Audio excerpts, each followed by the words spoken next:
Jetta Brexit Secretary David Davis and PM Theresa May there are concerns that keeping DEXU open after Brexit could undermine Theresa May's pledge to take Britain out of the bloc by 2019. Any official said, "You can't have a department for exiting the European Union after you've exited the European Union. What message would that send? We have to give people concrete evidence that we've left the EU.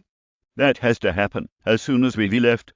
You can't have a department for exiting the European Union after you've exited the European Union." Whitehall official DEXU was created by Mrs May within weeks of becoming Prime Minister in the aftermath of the June 2016 referendum.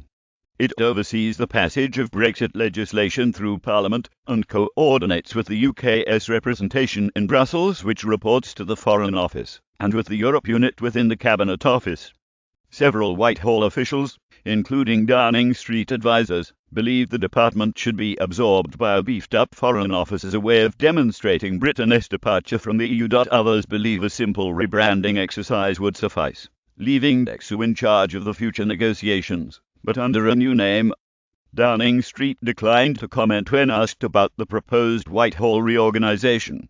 There are also questions about the structure of the rest of government after Brexit, with some officials hoping for a revolution in Whitehall to match the revolution at the ballot box in 2016. One said, "When we leave the EU, the exam question changes. It is not about leave or remain, but what is Britain going to look like in 25 years' time? We have got to organise ourselves in a way which matches the challenges we face. We've got to start asking, how can we use the freedoms of Brexit to deliver for us?"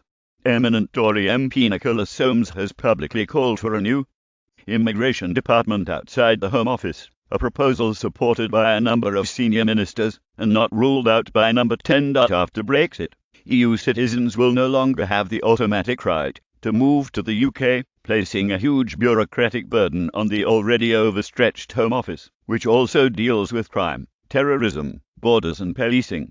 Another proposal for a post-Brexit overhaul is to break up the Treasury and create a new department for growth with control over economic policy. It could be merged with the Business Department and possibly even the Department for International Trade to create a powerful new Secretary of State with one overarching objective: driving economic growth. One cabinet source said, "The process of recreating ourselves is even more challenging than withdrawal."